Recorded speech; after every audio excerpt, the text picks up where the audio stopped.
ओम तत्व सत्य। अब ये भगवान ने बताया 2 श्लोकों में पीछे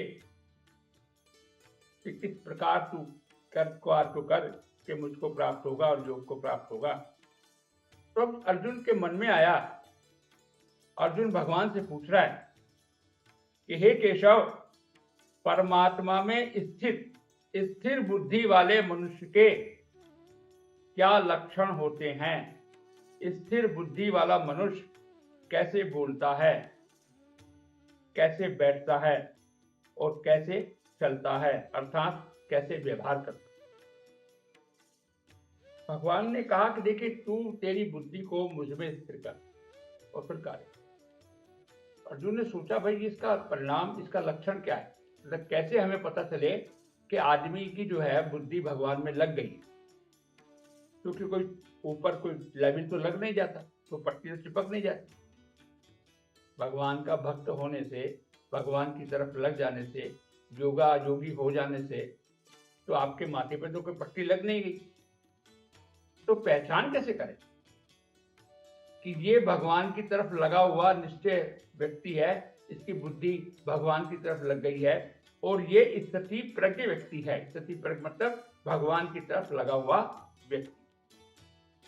अब उसके लिए भगवान से पूछ रहे हैं कि उसमें लक्षण बताओ कि कौन कौन से लक्षण हैं उनमें, कि क्या क्या चीज उसमें होनी चाहिए कि वो स्थिति प्रज्ञ जो दिखे। अब स्थिति प्रज्ञ समझिए, जो दृढ़ता पूर्वक साधन कर रहा है वो भी, और किसको ब्रह्म ज्ञान हो गया वो भी, स्थिति प्रज्ञ ये आगे जाते हैं।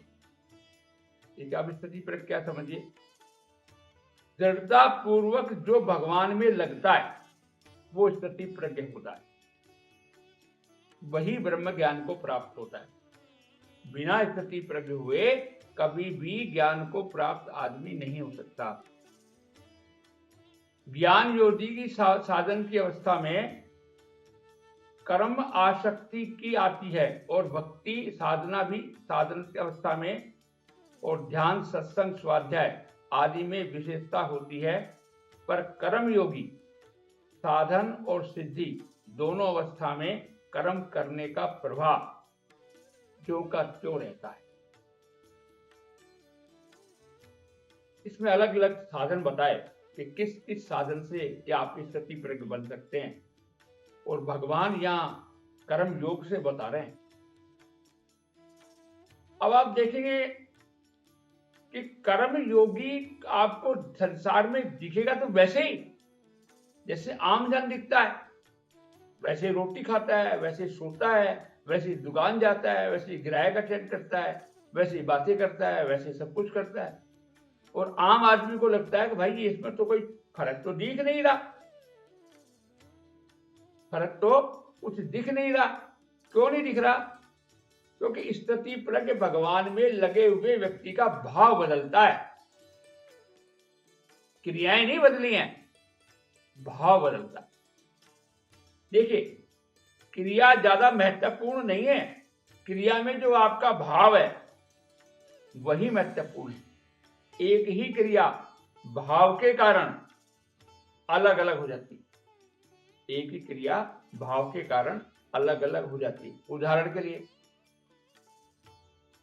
आप किसी व्यक्ति को चक्कू मार दीजिए, आपने किसी व्यक्ति को चक्कू मारा अपराध भाव से, अपना बदला लेने के भाव से, अपने कोई दुश्मनी आपकी चल रही है उसकी वजह से,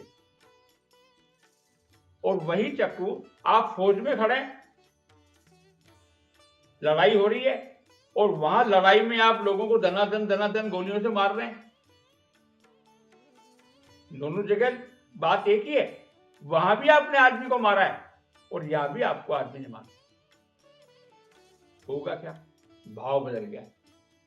वहां देश की सेवा का भाव, यहां अपराध बोल, इसकी आपको सजा मिलेगी, उसका आपको इनाम मिलेगा।